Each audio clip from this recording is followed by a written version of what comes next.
Oseas, libro del profeta Oseas, en su capítulo 10, y a modo de introducción, antes de orar, yo quisiera leer los primeros 2 versículos de este capítulo. ¿Lo tenemos? La palabra de Dios nos dice, Oseas capítulo 10, versículo 1 y 2. Israel es una frondosa viña que da abundante fruto para sí mismo. Conforme a la abundancia de su fruto, multiplicó también los altares. Conforme a la bondad de su tierra, aumentaron sus ídolos. Está dividido su corazón. Ahora serán hallados culpables. Jehová demolerá sus altares, destruirá sus ídolos. Amén. Señor Padre bueno, Padre de bondad, Padre de misericordia, a ti clamamos en esta mañana y te rogamos que nos hables. Habla a nuestro corazón. Habla de tal manera que sacudas nuestra voluntad, que sacudas nuestra mente, que sacudas nuestros pies y nuestros cuerpos y que salgamos de acá dispuestos a obedecerte, Señor. Que salgamos de este lugar conociéndote más, Señor. Que salgamos de este lugar viviendo para tu gloria. Así lo pedimos, Señor, y confiamos en que tu palabra es poderosa y eficaz para hacerlo. Y te damos las gracias, Señor, por eso. En el nombre de Jesús te pedimos esto. Amén. Lidiando con la idolatría desde la raíz. Antes de empezar esta conversación en esta mañana, quisiera iniciar con una historia que aún desde antes de yo ser cristiano, siempre me llevaba a reflexionar acerca de la religión, el ser humano y la idolatría. Y para que usted se ubique en esta historia, yo quiero que usted viaje conmigo en el tiempo, años atrás, y ubíquese en el año 1502, en Yucatán, México, antes de que los españoles conquistaran América.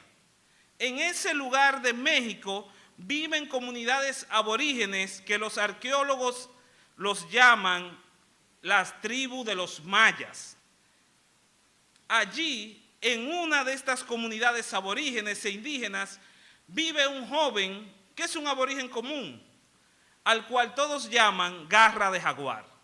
Garra de Jaguar era un aborigen como cualquier otro. Él tenía una esposa, tenía niños, trabajaba la tierra, salía cada mañana a cazar con su padre, todo era normal. Hasta que un día irrumpieron bruscamente otros aborígenes con cuchillos y antorchas en la mano e invadieron la comunidad de Garra de Jaguar. Tomaron prisioneros a todos los jóvenes varones de esa comunidad, incluyendo a Garra de Jaguar. Mientras iban desfilando al cautiverio, estos indígenas, Garra de Jaguar miraba cómo esa tierra a la que él se dirigía era una tierra árida, era una tierra que daba poco fruto, era una tierra donde incluso había como una enfermedad que estaba infectando a todos. Cuando por fin Garra de Jaguar y sus amigos llegan al lugar del destino, todo toma sentido. Garra de Jaguar y sus amigos fueron secuestrados para ser sacrificados ante o delante de los dioses mayas. La situación era que había una terrible sequía, había poco fruto, la tierra estaba enferma, las personas estaban enfermas y los mayas entendían que para sanar su tierra necesitaban sacrificios humanos. Y Garra de Jaguar miraba cómo uno a uno, con un cuchillo en la mano, un sacerdote maya iba asesinando cada uno de sus compañeros delante de él. Cuando llegó el momento crucial, Garra de Jaguar intenta zafarse, pero no puede. Lo tienen atado y lo llevan al altar de piedra que está lleno de sangre fresca, y ahí está él, frente a un cuchillo y un sacerdote que quiere quitarle la vida para satisfacer a sus dioses falsos. Y justo en ese momento se llenó de negrura el día. Se hizo como si fuera de noche. pasó lo que nosotros conocemos como un eclipse solar. Y como si fuera algo milagroso, Garra de Jaguar logra escaparse de la muerte, porque los sacerdotes mayas entendían que este eclipse solar era la señal de que ya los dioses estaban satisfechos e iban a sanar su tierra. Frente a esta realidad, usted podría preguntarse que esa historia parece como si fuera de película. De hecho, es de una película. Ciertamente estamos hablando de la película Apocalipto, estrenada en el 2006. Y el objetivo de esta película era mostrar de la manera más cruda posible cómo vivían las tribus mayas. Si bien en esta historia hay muchas cosas de ficción, hay muchas cosas que son un invento, hay una realidad, y es que los arqueólogos, han demostrado que por lo menos hay más de 5 evidencias contundentes que demuestran que los mayas sacrificaban a los presos de guerra. Es una realidad que los aborígenes, los indígenas o parte de los indígenas de América que vivieron en nuestras tierras antes de la conquista de los españoles solían sacrificar los seres humanos ante sus dioses falsos. Y eso siempre me ha llamado la atención. Yo siempre me he preguntado, ¿cómo es que los mayas, conocidos en la historia por ser una tribu muy inteligente, en su calendario, en su astronomía, en su agricultura, cómo podía ser que fueran tan ignorantes acerca de la religión? Me preguntaba siempre, ¿cómo es posible que una persona llegue a un nivel de idolatría capaz de asesinar a un ser humano? Pero usted no tiene que ver la película para entender esta realidad. Basta con que usted lea la Biblia. En la Biblia usted encontrará ejemplos de reyes de Israel que fueron capaces de asesinar a sus propios hijos en favor de satisfacer a los dioses falsos. En la Biblia nos encontramos escenas como la de Elías en el Monte Carmelo. ¿Usted lo recuerda?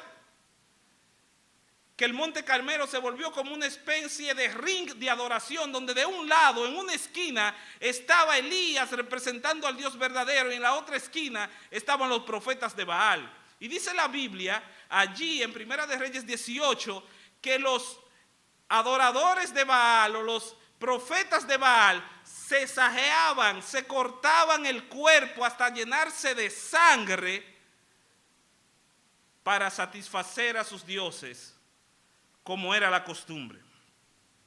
Ante estas realidades, yo me pregunto, ¿cuál es el motor de la idolatría? ¿Cuál es la raíz de la idolatría? Precisamente en este capítulo 10 de Oseas vamos a seguir viendo al Dios fiel tratando con su pueblo infiel. Y esta vez el profeta, inspirado por Dios, decide tratar el tema de la idolatría desde su raíz. Por eso hemos titulado este sermón Lidiando con la idolatría desde la raíz. Y si seguimos haciéndonos la pregunta anterior, ¿cuál es el motor de la idolatría? ¿Cuál es la raíz de la idolatría? Podemos ir donde Oseas y preguntarle, dime Oseas, ¿acaso sabes tú cuál es la fuente de la idolatría en el corazón del hombre? Entonces Oseas va a usar a Israel como ejemplo y a este capítulo 10 de su profecía y te dirá así, mira cómo dice versículo 1 otra vez, Israel es una frondosa viña. Frondosa viña se refiere a una vid que da muchos frutos, una planta de uvas que está repleta del mejor fruto, da abundante fruto. ¿Está viendo conmigo versículo 1 del capítulo 10 de Oseas? Ahora, el problema de Israel no es que no da fruto, no es que sea estéril, él da fruto y da mucho y da abundante. El asunto está, ¿para quién es ese fruto? Mire versículo 1, ¿para quién es el fruto? ¿Para quién es el fruto? Para sí mismo. Ellos tenían fruto, Dios los bendijo, pero esas bendiciones eran para beneficio propio. Y conforme a la abundancia de su fruto, conforme a la abundancia de la bondad de Dios, entonces multiplicaron sus altares. En vez de adorar a Dios por lo que le había dado, se volvieron más idólatras. Conforme a la bondad de su tierra, aumentaron sus ídolos. ¿Y a qué se refiere el profeta exactamente con el versículo 1 del capítulo 10? Lo que sucede es que si usted le da para atrás y lee en Segunda de Reyes capítulo 14, sabrá que al pueblo que le está hablando Oseas, hubo un momento en que tuvo una gran necesidad. Dice en Segunda de Reyes capítulo 14 que el Señor hubo un momento que vio la gran aflicción del pueblo de Israel del norte, porque nadie lo ayudaba. Entonces Dios decidió ayudar a este pueblo y lo salvó usando al rey de Israel de turno, que era Jeroboam II. Y el Señor permitió que el pueblo de Israel ganara guerras, restituyera sus dominios, que prosperaba. Dios permitió que Israel del norte restaurara sus límites. Y esto trajo crecimiento económico, crecimiento en sus territorios. Esto trajo abundancia. Dios hizo del pueblo de Israel una viña frondosa, una planta con mucho fruto. Dios bendijo al pueblo. Pero el problema es que todas estas bendiciones el pueblo de Israel la usó para beneficio propio. Por eso es que Dios los acusa luego de tener un corazón dividido, porque tomaron el fruto de la bondad de Dios para usarlo para su propia gloria y no para la gloria de Dios. ¿Escuchó eso? Nosotros no somos tan diferentes. ¿Cuántas veces no hemos tomado el fruto de la bondad de Dios para usarlo para nuestra propia gloria y no para la gloria de Dios? Por eso es que su corazón está dividido. Versículo 2 dice que está dividido su corazón y ahora serán hallados culpables y Jehová va a demoler sus altares y destruirá sus ídolos. Destruir sus ídolos literalmente significa ahí que Dios le iba a romper el cuello a los dioses falsos que servía el pueblo de Israel. Dividido su corazón, así lo vemos en nuestra amada Reina Valera, pero esa palabra, la raíz, es algo liso o resbaladizo. Era la palabra que usaban para referirse a una piedra lisa donde es fácilmente resbalar. La idea es que el pueblo de Israel del norte tenía un corazón resbaladizo. Por eso algunas traducciones dicen que su corazón era inconstante, que su corazón era infiel. De manera que la idolatría tiene que ver con nuestro corazón. Pero no solo con nuestro corazón, según el versículo 1, tiene que ver con nuestro egoísmo. La idolatría tiene que ver con el egoísmo de nuestro corazón. Y antes de continuar, como voy a usar mucho la palabra egoísmo en esta mañana, quiero que usted entienda algo. Cuando yo hable de egoísmo, yo lo voy a mencionar o voy a usar esta palabra en el sentido como lo dice la Real Academia de la Lengua Española. Según la Real Academia de la Lengua Española, en una de sus definiciones, egoísmo es inmoderado y excesivo amor a sí mismo. Oiga bien, cuando yo use el término egoísta en esta mañana, piense en un inmoderado y excesivo deseo por amarse a uno mismo. Cuando yo hable de egoísmo en esta mañana, no crea que yo le estoy diciendo que venda todos sus bienes y se lo dé a los pobres. Cuando yo hable de egoísmo, no crea usted que yo le estoy diciendo que se comporte como ese varón que cuando tú le preguntabas cómo te sientes, él siempre decía que se sentía como un trapo de inmundicia, porque eres el gusano más gusano de todos los gusanos dentro del reino del Señor. No. Yo no estoy diciendo que usted se desvalore. Lo que estoy diciendo es que cuando somos egoístas, ese amor a nosotros mismos se ve de una manera inmoderada y excesiva. De una manera, dice la Real Academia de la Lengua, que hace atender desmedidamente al interés propio. Ahora, cuando te hable de egoísmo del corazón, me referiré a cuando nuestra mente, nuestra voluntad y nuestras emociones, cuando nuestro ser interior se deslice desmedidamente hacia nuestros propios intereses. Cuando te hablo de un corazón egoísta, te hablo de una persona que anhela su propia gloria más que la de Dios. Porque esa es la raíz de la idolatría.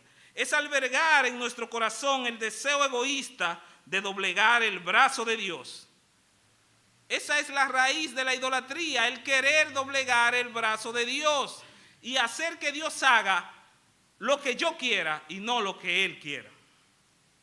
Vamos a ver, ¿qué tienen en común las historias que le mencioné al principio? ¿Qué tienen en común la historia de Garra de Jaguar con los profetas de Baal en el Monte Carmelo? ¿Qué tienen en común con el pueblo de Israel adorando los dioses de la fertilidad? ¿Qué tienen en común? Todos son intentos fallidos de doblarle el brazo a su Dios para que Dios haga la voluntad del pueblo. Dese cuenta, los mayas sacrificaban humanos porque deseaban que sus dioses los bendijeran y que sus dioses le dieran fruto y que sus dioses sanaran su tierra. Los profetas de Baal se cortaban el cuerpo hasta quedar llenos de sangre porque ellos querían que su dios falso enviara fuego. Aarón le preparó un becerro de oro al pueblo en tiempos de Moisés porque el pueblo de Israel en ese tiempo quería que Dios los atendiera como ellos querían y en el tiempo que ellos querían. ¿Ven el punto? Cada ejemplo es el hombre queriendo hacer que Dios haga la voluntad del hombre. La idolatría se trata del ser humano creándose dioses falsos para cumplir nuestras exigencias egoístas. Esa es la idolatría. En resumidas cuentas, Oseas te enseñará esta verdad de una manera que hasta el campesino más humilde la va a entender, porque Oseas va a usar la agricultura como ejemplo para ilustrar esta verdad que yo quiero que tú te vayas con ella en esta mañana. Y es la siguiente: la idolatría se siembra y se cosecha en el terreno del egoísmo. La idolatría se siembra y se cosecha en el terreno del egoísmo. La idolatría es nuestro anhelo pecaminoso de contar con un Dios manipulable que yo lo puedo mover a mi antojo. Cuando lo vemos así nos damos cuenta que la idolatría no está tan lejos de nosotros. Escuche bien, cada vez que actúas de manera egoísta para tu propio beneficio y no para la gloria de Dios, actúas como un idólatra. Cuando manipulas la voluntad de Dios con tus artimañas religiosas, estás actuando como un idólatra. Cuando lo poco o lo mucho que Dios te da, tú lo usas para gloriarte tú y no para gloriar a Dios, estás actuando como un idólatra. Cuando no vives para beneficiar el reino de Dios y sí para beneficiar tu propio reino, tratas a Cristo como un ídolo. Si cada vez que oras con la intención de que Dios haga tu voluntad y no que se haga la voluntad de Dios, estás tratando a Dios como un ídolo. Y este es el gran problema del pueblo de Israel del norte, querer relacionarse con el Dios verdadero como si Él fuera un ídolo. Querer adorar a Dios mientras seguimos adorándonos a nosotros mismos. Porque eso es la idolatría, el deseo de adorarnos a nosotros mismos. Porque la idolatría se siembra y se cosecha en el terreno del egoísmo. Es que un corazón egoísta es el terreno perfecto para que germine la semilla de la idolatría y eche raíces. Eso es lo que enseña Oseas capítulo 10, versículo 1 y 2. Ahora la pregunta al amado televidente es la siguiente, después de decir tantas cosas: ¿cómo identificar las raíces de la idolatría en mi corazón? Esa es la pregunta que nos vamos a hacer en esta mañana. ¿Cómo identifico las raíces de la idolatría en mi corazón? Ojo, en mi corazón, en el mío, no en el del vecino, usted ve, no en el de al lado, porque cuando escuchamos este tipo de sermones, solemos ver la basurita del ojo ajeno y no el apartamento amueblado que tenemos en el ojo de nosotros. Nos olvidamos que todos tenemos un corazón que se desliza hacia deseos egoístas, que todos necesitamos la ayuda del Espíritu Santo para que la semilla de la idolatría no germine en nuestro corazón. Entonces, si le pregunto a Oseas, ¿cómo identifico yo la idolatría o las raíces de la idolatría en mi corazón? Oseas me va a decir: mira, busca mi profecía y léete el capítulo 10 completo. Y yo te voy a enseñar dos cosas. En primer lugar, te enseñaré que cuando sirve a los ídolos de tu corazón, siembras y cosechas para tu propio reino. Cuando sirves a los ídolos de tu corazón, siembras y cosechas para tu propio reino. Y en segundo lugar, por el contrario, cuando sirves al Dios verdadero, siembras y cosechas para el reino y la gloria de Dios. Por cuestiones de tiempo, solamente vamos a ver la primera parte de estas dos ideas que Oseas nos presenta en su capítulo 10.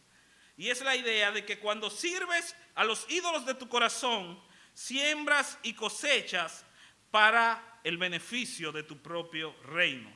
Es decir, cuando haces lo que haces, produces lo que produces y planificas para tu propio beneficio, ignorando completamente la voluntad de Dios, estás viviendo para tu propio reino y estás actuando como un idólatra.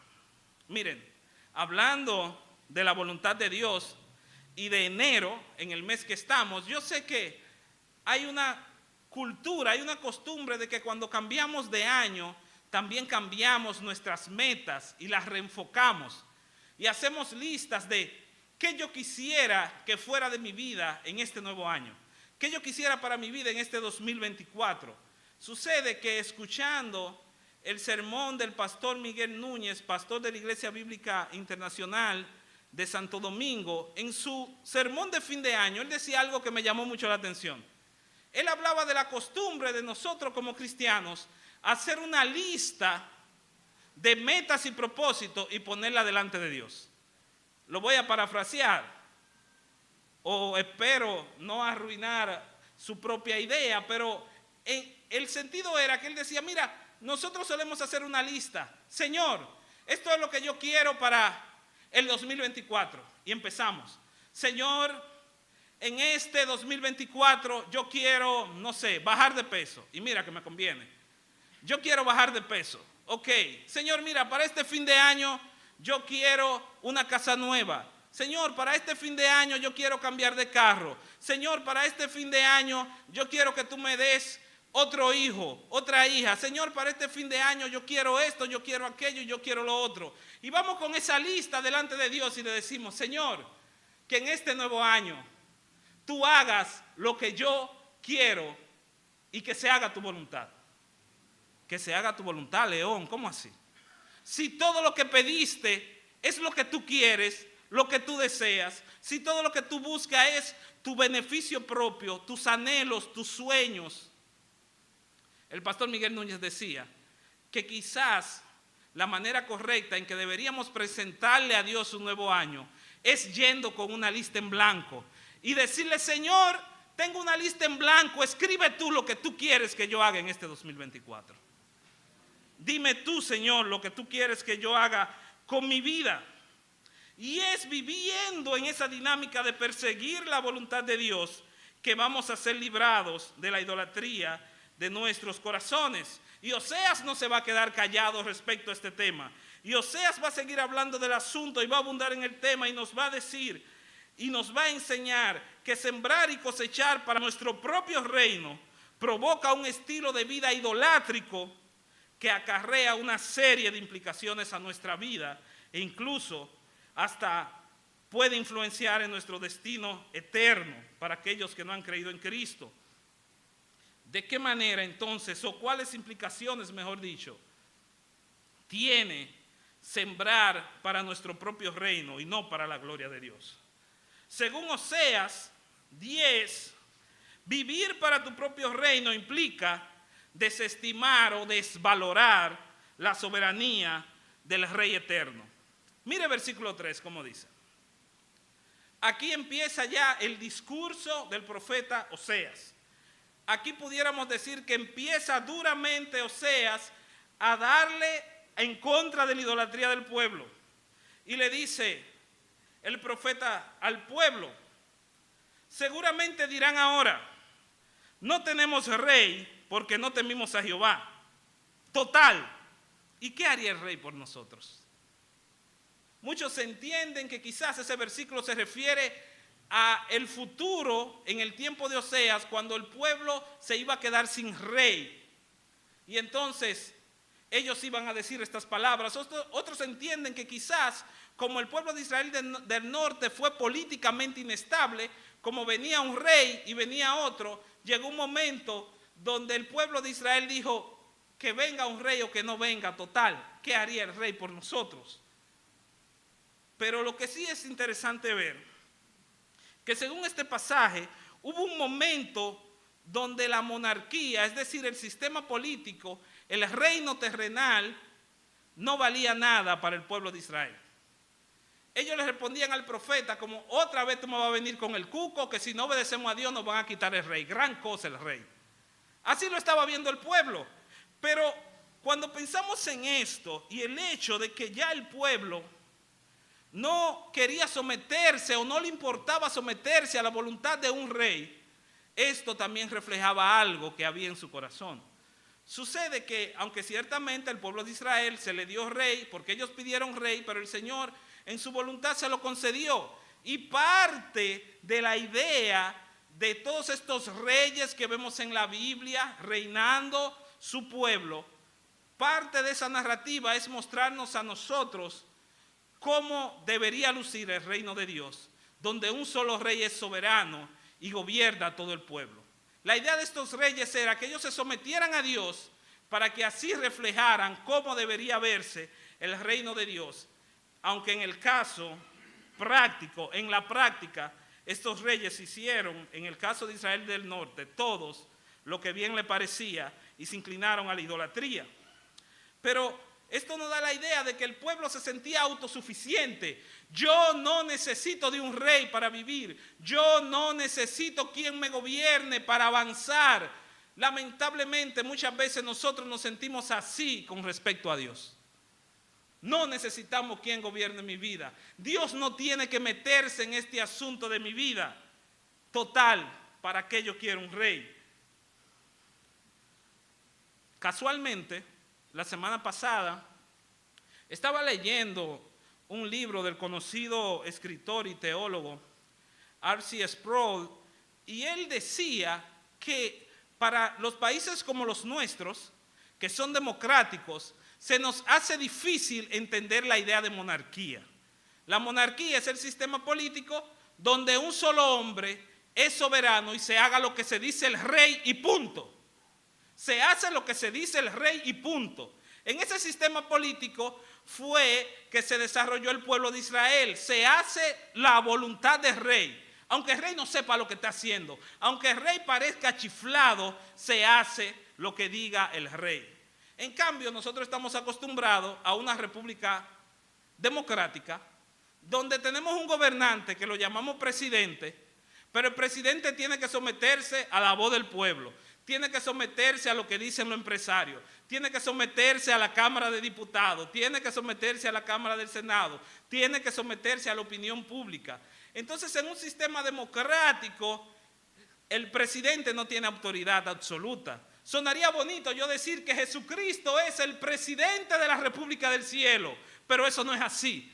Él no es un presidente, Él es un rey soberano que gobierna sobre todo. Nosotros le tenemos miedo a la monarquía como país y como americanos o latinoamericanos, porque en una monarquía el rey hace lo que bien le venga en gana. ¿Sabe qué? Yo pienso que vivimos en una generación de cristianos donde hace falta que más hombres y mujeres acudan al trono de la gracia y le digan al Rey de Reyes: Señor, haz lo que bien te venga en gana con mi vida. Y así glorificaremos a Dios. Dice Daniel 7:14 que este Señor nuestro le fue dado dominio, gloria y reino para que todos los pueblos, naciones y lenguas le sirvieran. Él es tu rey, pero para que tú le sirvas. Y esto debería llenarnos de confianza. Saber que Cristo es un rey soberano debería llenarte de confianza. Saber que nuestro Dios es un Dios que tiene el control de todo y que gobierna todo, debería llenarnos de confianza. Para no dejarte así, como con un mensaje tan duro en este punto, permíteme compartirte algo que me cambió la perspectiva de mi vida. Hace unos años, por una cuestión del trabajo, un pastor estadounidense nos reunió a un grupo y nos dijo: miren, yo quiero mostrarle algo a ustedes. Y buscó 3 envases 3 envases. Y al primer envase le echó un poquito de agua.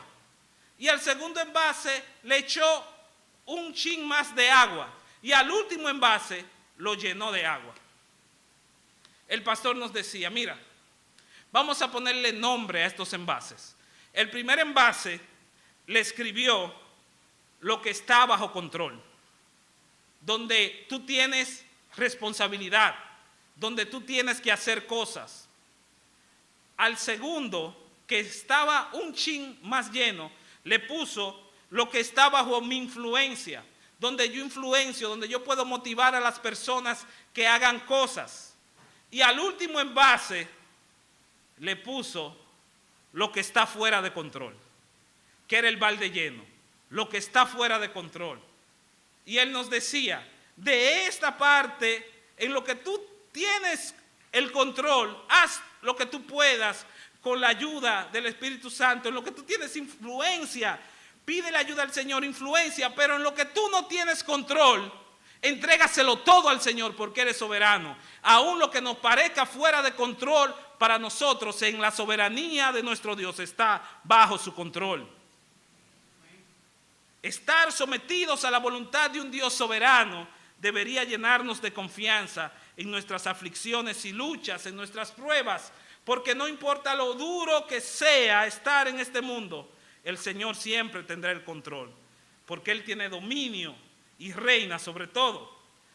En segundo lugar, vivir para tu propia gloria implica cultivar las leyes de mi reino y marchitar las leyes del reino de Dios. Mira versículo 4. Sigue dando su discurso. Algunos entienden que quizás se está refiriendo a los mismos reyes o líderes del pueblo o al mismo pueblo en sí. Y dice el profeta en el versículo 4, han hablado palabras jurando en vano al hacer pacto. Sus compromisos eran vanos. Por tanto, el juicio florecerá como ajenjo en los surcos del campo. La palabra ajenjo ahí bien pudiera traducirse como veneno. ¿Y cuál es la idea de este pasaje? Bueno, estas personas estaban tan desviadas de la voluntad de Dios que todos los pactos y compromisos que hacían en la vida cotidiana, todos sus juramentos y promesas estaban basados en ellos mismos y no en Dios. Por eso eran vanos, por eso sus corazones eran inconstantes. Un día lo hacían bien, al otro día lo hacían mal, al otro día lo hacían peor. Ellos no tenían palabra. Por eso entonces el juicio florecerá como veneno. Pero juicio ahí no necesariamente se esté refiriendo al juicio de Dios sobre el pueblo, sino a la manera en cómo el pueblo practicaba la justicia. En pocas palabras, ¿qué es lo que quiere decir ese pasaje? Bueno, que el pueblo estaba tan comprometido en cumplir su propia ley, en cumplir sus propias reglas, que estaban torciendo las reglas de Dios. Estaban envenenando las leyes de Dios. La manera de practicar la justicia estaba siendo distorsionada. La manera de vivir como una persona piadosa estaba siendo empañada. Porque ¿qué sucede? Sembrar y cosechar para mi propio reino es vivir bajo mis propias reglas. Si queremos cosechar y sembrar para el reino de Dios y no para el nuestro, tenemos que vivir cultivando las leyes de nuestro rey que están en su palabra. Pero Oseas te va a decir más. Oseas te dirá que vivir para glorificarte a ti mismo también implica regocijarte de tu propio reino. Regocijarte de tu propio reino. Seguimos hacia adelante. Versículo 5. Interesante algo que pasa acá en el versículo 5. Dice el profeta, por las becerras de ¿quién? De Betabén serán atemorizados los moradores de Samaria. Déjeme hacer una pausa, porque parece que a Oseas se le metió como un chip de dominicano. Esto es increíble. A Oseas se le metió el dominicano que él llevaba adentro. Y empezó a hablar de manera sarcástica y a burlarse del pueblo en su cara, típico de un dominicano. ¿Qué sucede? Donde dice Betabén, realmente él se quiere referir al pueblo de Betel. Les explico. La capital religiosa del pueblo de Israel del norte se llamaba Betel. Y Betel significa casa de Dios. Betel, casa, el Dios. La casa de Dios. Pero ¿qué sucede? Este pueblo no vivía como casa de Dios. Ellos vivían en su impiedad, vivían en su idolatría. Entonces, de manera sarcástica, el profeta dice, por la becerra de Betabén, que Betabén significa casa de maldad, casa de impiedad o casa de idolatría, como lo traducen algunos. O sea, se está diciendo, oye, esto no es una casa de Dios, esto nada más tiene el nombre de casa de Dios. Esto es una casa, una cueva de impíos. Hermano, y nosotros no somos quizás tan diferentes al pueblo de Israel. Porque la casa de Dios, que es la iglesia, según como le habla Pablo a Timoteo, esta casa de Dios, el cuerpo de Cristo, es la casa de Dios. Es la iglesia del Dios viviente, columna y baluarte de la verdad. Pero ¿qué sucede? Cuando nosotros dejamos de vivir en la verdad, le damos permiso a que Dios llame nuestra casa como le venga en gana. Imagínense a Oseas con la creatividad de él que estuviera profetizando en estos tiempos. ¿Cómo llamar a las casas de Dios? Quizás él diría, bueno, ya no le llamaremos casa de Dios, llamaremosle casa del entretenimiento, casa del chisme, casa de la vanidad, casa del individualismo, casa del orgullo y del egoísmo. Así estamos viviendo muchas veces el pueblo de Dios, pero hoy Dios te dice que envió a Cristo a morir en una cruz para formalizar, instituir su cuerpo aquí en la tierra, que es la iglesia. Y esa iglesia es la casa de Dios, columna y baluarte de la verdad. Por tanto, estamos llamados a ser iglesia cuando vivimos en la verdad. Pero el enfoque no es aquí en el texto. Espérese. Vamos a seguir. Hablando entonces de Betel, dice que serán atemorizados los moradores de Samaria, para referirse al mismo pueblo, y su pueblo va a lamentar a causa del becerro. Sus sacerdotes, que eran falsos sacerdotes, fíjese bien, que en él se regocijaban por su gloria. ¿Por la gloria de quién se regocijaban los sacerdotes según el pasaje? Por la gloria del becerro de oro, por la gloria de sus ídolos. Ellos se regocijaban de sus ídolos. Es interesante que la palabra regocijar ahí no es quizás la misma palabra alegría o gozo que vemos en otra parte de la Biblia, porque regocijar ahí era una palabra que se usaba cuando ellos se reunían en sus fiestas y empezaban como a dar vueltas en círculo. No sé si alguno de ustedes, ya sea por películas o si ha viajado a una de esas áreas del Medio Oriente, han visto como una especie de baile que ellos hacen, que se agarran de la mano y dan vueltas alrededor y hacen esas danzas. La palabra regocijo ahí significa o representa esas danzas de júbilo que ellos hacían, pero esas danzas eran en un momento específico, esas danzas eran momentáneas, como también es el gozo o la alegría de aquel que ha puesto su interés en el reino de esta tierra, porque de ese becerro de oro que ellos se glorificaban, ¿qué pasa en el 6? Dice, aún será él, para referirse al becerro, será llevado a Siria como presente al rey Jareb. Jareb quizás fue como una especie de traducción para referirse a un título que significaba el gran rey. El gran rey de Asiria iba a venir, iba a tomar este becerro de oro. Efraín, que es el pueblo, iba a ser avergonzado. E Israel se avergonzará de su consejo.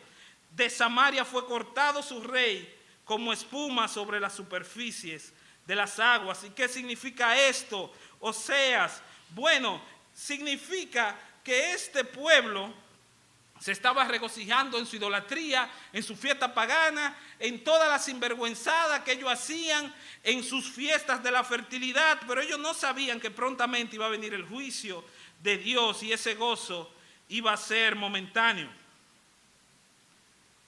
Iba a ser momentáneo. Ellos se regocijaban en su idolatría, pero no sabían que esta alegría iba a ser muy breve. Iba a ser muy breve. Hermanos, fíjense que los versos también hablan de que cuando venga este rey, ellos iban a ser avergonzados. Avergonzarse ahí se refiere a algo que sucedía, que cuando los pueblos tomaban a alguien cautivo, lo desnudaban a los presos y se lo llevaban cautivo. O sea, se está diciendo, ustedes un día se van a estar regocijando de sus ídolos, de las bendiciones de Dios, de que crecieron económicamente, de que fueron bendecidos, pero no han glorificado el nombre de Dios. Por tanto, llegará un momento donde serán desnudados de todo lo que tienen, y en vez de gozo vendrá el lloro y crujir de dientes. Hermanos, si nos vamos a gozar, gocémonos en lo eterno. Gocémonos en lo eterno. Pero ¿saben qué? Nuestro corazón es muy egoísta para siempre gozarse en lo eterno. Nos encanta regocijarnos en lo temporal. Cuando siembras y cosechas para tu propio reino, tú pagas la cuenta que tengas que pagar, con tal de sentirte bien, con tal de ser feliz. Tú haces todo lo que tengas que hacer con tal de ser feliz y sentirte bien. Tú pagarás lo que tengas que pagar por una cuenta de Netflix, tú pagarás lo que tengas que pagar por una cuenta de internet, tú pagarás lo que tengas que pagar para irte a un hotel, tú pagarás lo que tengas que pagar para vivir en una casa de lujo. Tú pagarás lo que tengas que pagar, el precio que tengas que pagar para beneficiarte a ti mismo. Pero a la hora de beneficiar el reino de Dios, somos mezquinos. Somos mezquinos. Muchos aspiran a tener la mejor casa, el mejor empleo, a tener el mejor trabajo, a tener lo mejor en cuanto a los referentes de este mundo, pero pocos aspiran a ser los mejores siervos de Dios, a ser mejores mujeres de Dios, mejores hombres de Dios. Pocos aspiran a dar su mejor ofrenda para el avance del reino. Pocos aspiran a gozarse en las cosas que Dios se goza. Hermanos, somos más egoístas de lo que pensamos. Y usted diría, pero caramba, entonces servir a Cristo quiere decir que yo renuncie a mis sueños, a esa vida de lujo con la que yo siempre soñé. Quiere decir que yo tenga que renunciar a mis deseos y a mi felicidad. No, hermano. No significa que tú tengas que renunciar a tus sueños. No significa que es el costo de tu sueño y de tu felicidad. Significa que te costará todo. Eso y más de ahí. Seguir a Cristo debería costarnos todo. Todo lo referente a nuestra vida aquí en la tierra. Y precisamente, déjame hacer un paréntesis que no es tanto un paréntesis. Hay un libro de un autor llamado Steven Lawson que se llama Te costará todo. Aproveche y cómpralo, porque cuando usted se compra un buen material para conocer mejor a Dios, eso es invertir en el reino. Pero no queremos dar 1,000 pesos por un libro. Pero sí damos 3,000 para irnos a un día de playa, para comprarnos unos zapatos, para comprarme cualquier cosa de este mundo. Pero si es para la gloria de Dios, somos mezquinos. Nos alegramos pagando nuestra cuenta de internet, de gimnasio, de hoteles, de Netflix, de combustible para ir de viaje. Todo lo que sea para nuestro disfrute. Nos alegramos cuando damos para nuestro disfrute, pero damos mezquinamente cuando se trata de ofrendar, de invertir en el reino, cuando se trata de enviar misioneros que hablen y extiendan el reino, cuando se trata de ayudar a los demás. Somos mezquinos, incluso con el tiempo es así.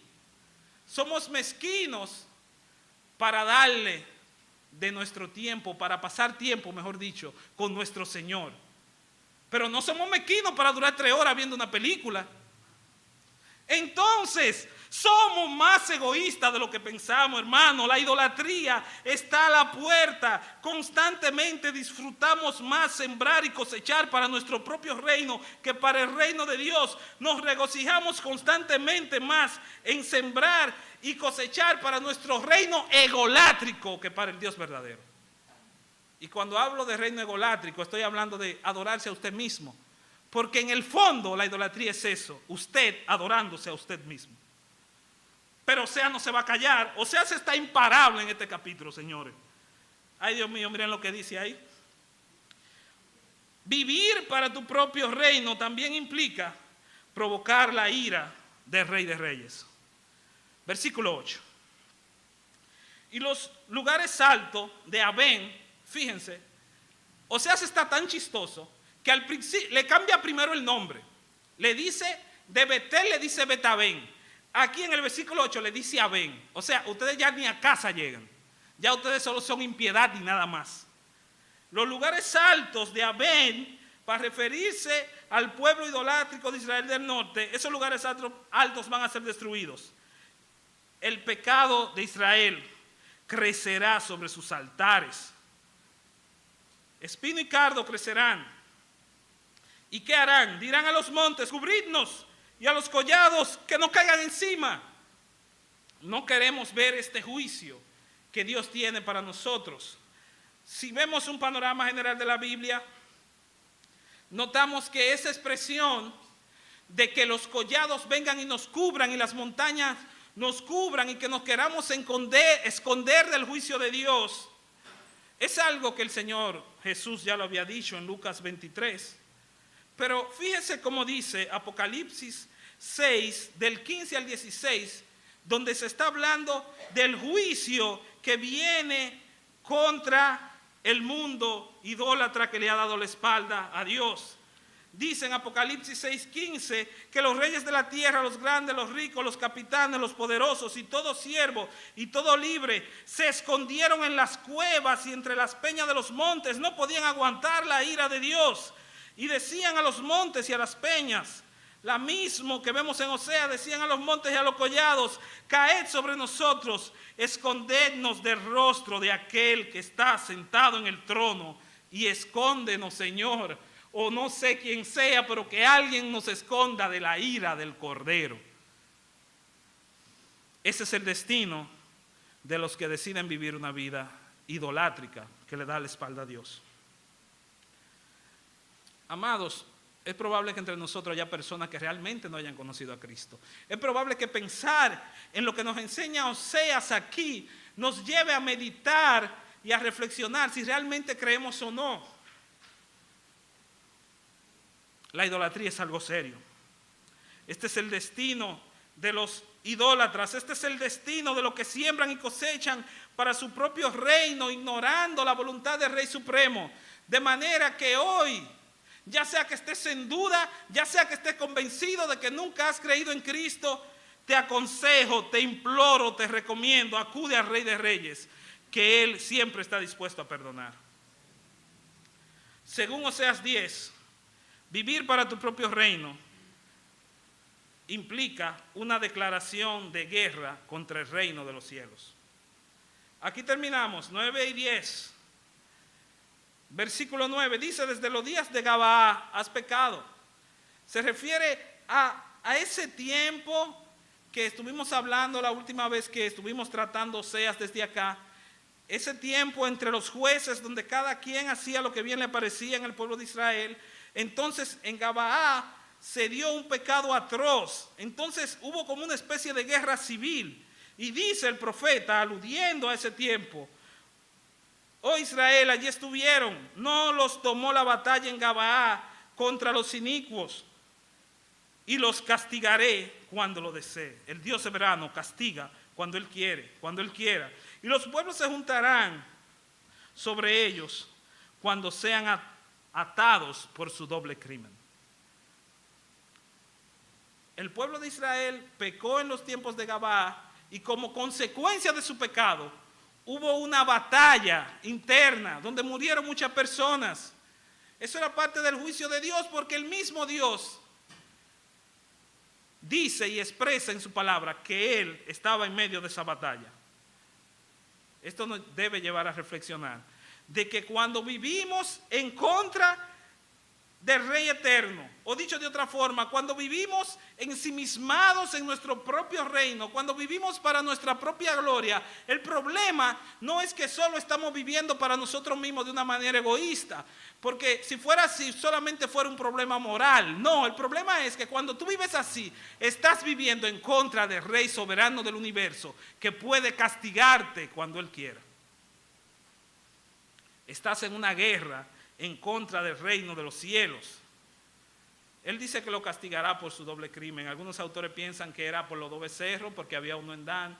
y otro en Betel. Otros piensan que era porque ellos practicaban la idolatría de las dos formas. Ellos practicaban idolatría adorando ídolos, pero también practicaban idolatría acostándose con mujeres que eran sacerdotisas. Todavía no estamos claros, pero lo que algo sí sabemos es que vivir para sembrar y cosechar para tu propio reino es un crimen delante del Rey de Reyes. Cristo no murió para que vivamos para nuestro propio reino. En conclusión, pregunto, no tiene que responderme, pero sí respóndale al Señor, por favor. ¿Para el beneficio de quién han sido los frutos de tu vida? ¿Para el beneficio de quién son los frutos de tu vida? ¿Para tu propio beneficio como el pueblo de Israel? Tu trabajo, tu sueldo, tu negocio, tus dones espirituales, tus talentos, tus habilidades, tu familia, tus hijos, tu conocimiento, tu título universitario, tu vehículo, tu casa y muchísimas otras cosas más. Todo esto son frutos de la bondad de Dios en tu vida. Dios ha hecho de ti una viña frondosa y fructífera. De lo poco o lo mucho que tú tengas, o lo poco o lo mucho que tú tienes, es porque Dios te lo ha dado, es porque Dios ha fructificado la bondad en tu vida. Si hoy tú incluso respiras, ese respirar, ese pulmón que toma aire, es una muestra de la bondad de Dios en tu vida, es un fruto de su bondad. La pregunta es, de esos frutos de bondad, ¿cuántos de ellos los has puesto para el beneficio del reino de Dios? ¿Cuánto de tu vida, cuánto de tu tiempo, cuánto de lo que tú tienes lo ha puesto en disposición del reino de los cielos? Esta manera de usar la agricultura la vamos a seguir viendo más hacia adelante en la próxima oportunidad. Pero permítame darle un adelantico de lo que viene. Vaya conmigo para concluir al final del libro, Oseas 14, y leamos los versículos 5 y 8. Hablando de sembrar, de cosechar, hablando de que el pueblo de Israel del norte sembró y cosechó la idolatría, hablando de que el egoísmo es la raíz de la idolatría en nuestro corazón. Al final, el profeta Oseas, culminando su profecía, le dice al pueblo de Israel: yo seré a Israel como rocío. Él florecerá como lirio y extenderá sus raíces como el Líbano. Yo vendré a darle verdor a este pueblo. Versículo 6, extenderán sus ramas y será su gloria como la del olivo y perfumará como el Líbano. Será algo agradable de ver y de oler y de estar allí. Volverán y se sentarán bajo su sombra y serán vivificados como el trigo. Habrá abundancia y florecerán como la vid. Su olor será como vino del Líbano, un olor fragante. Y Efraín, entonces, cuando venga Dios y haga esto, el pueblo de Israel del norte dirá: ¿qué más tendré yo con los ídolos? ¿Para qué yo quiero ídolos? ¿Ídolo para qué si Dios me lo ha dado todo? Si Dios envió a su Hijo a morir en una cruz para poder disfrutar de todas las bendiciones que acabamos de leer, ¿ídolo para qué? Porque yo iré a mi Señor, sigue diciendo el versículo, yo lo iré y lo miraré y seré a Él como la haya verde, de mí será hallado tu fruto. En el capítulo 10 muestra a Israel como una viña frondosa que tiene frutos, pero que sus frutos deshonran a Dios porque lo usaron para su propio beneficio. En cambio, al final del panorama, cuando Cristo restaure todas las cosas, entonces el pueblo dirá: ya yo no tengo que ver con los ídolos. ¿Por qué? Porque entendí que, como dice el Evangelio de Juan, sin Cristo nada podemos hacer. Porque separados de Él nada podemos hacer. Porque el fruto de nuestra vida, porque lo que produzca nuestra vida, sea lo mucho, sea lo poco, lo tenemos gracias a Cristo. Cristo es el ejemplo supremo de una vida que se siembra y se cosecha para el reino de Dios. Garra de jaguar, aquel maya aborigen que iba a ser sacrificado en la película, fue salvado por un eclipse. Fue salvado porque el sol se ocultó y volvió a resplandecer. Estaba al borde de la muerte. Nosotros tenemos una salvación más sólida. Nosotros no tenemos que esperar que venga un eclipse o un fenómeno atmosférico. Nosotros solo tenemos que confiar que la sangre de Cristo ha sido suficiente para limpiarnos y lavarnos de nuestros pecados. Y en Él tenemos salvación. Y de entre las tantas cosas que Dios te salva a través de Cristo, Él también te salva de tu corazón egoísta y de tu corazón idólatra. Solamente tienes que venir a Él en arrepentimiento. Y Él va a desarraigar esa raíz de egoísmo idólatra de tu corazón y pondrá la semilla de su evangelio en tu vida y empezarás a dar frutos, pero no frutos para ti, sino frutos para la gloria de Dios. Que el Señor nos ayude a vivir para su gloria. Que el Señor nos ayude a dejar de un lado el egoísmo. Recuerde que la idolatría se siembra y se cosecha en el terreno del egoísmo, pero la verdad, la bondad, la fidelidad da frutos en Cristo. De manera que aferrémonos a Él, aferrémonos a su palabra y pidamos a Dios que nos ayude a vivir para su gloria. Oramos. Señor Padre bueno, gracias por esta nueva oportunidad que nos has dado de abrir tu palabra, de meditar en ella, de reflexionar en ella, Señor. Oh Señor, tu palabra desnuda nuestros corazones y tenemos que ser sinceros, Señor. Vivimos de manera muy egoísta constantemente, Señor. Constantemente estamos inclinados, estamos aferrados a lo material, a lo pasajero, estamos aferrados a nosotros mismos, Señor. Pero te pedimos que tú restaures, Señor, nuestras vidas, que tú, Señor, nos enfoques en tu reino, Señor. Ayúdanos a vivir para tu gloria. Ayúdanos, Padre, a que podamos agradarte. Perdónanos, Señor, por nuestro egoísmo enfermo. Perdona por las veces que te hemos tratado como un ídolo, pensando que podemos torcerle el brazo al Dios del universo, pero tú en esta mañana nos has hablado y te has revelado como el Rey soberano, y a ese Rey soberano y verdadero que revelan las Escrituras es al que queremos adorar, Padre. Mira, Señor, si hay alguien acá que no conoce de Cristo, ten misericordia de él. Háblale a través de tu Espíritu y que pueda venir a los pies de Cristo. Así te pedimos estas cosas y te damos las gracias por tu palabra en el nombre de Jesús. Amén. Que Dios les bendiga.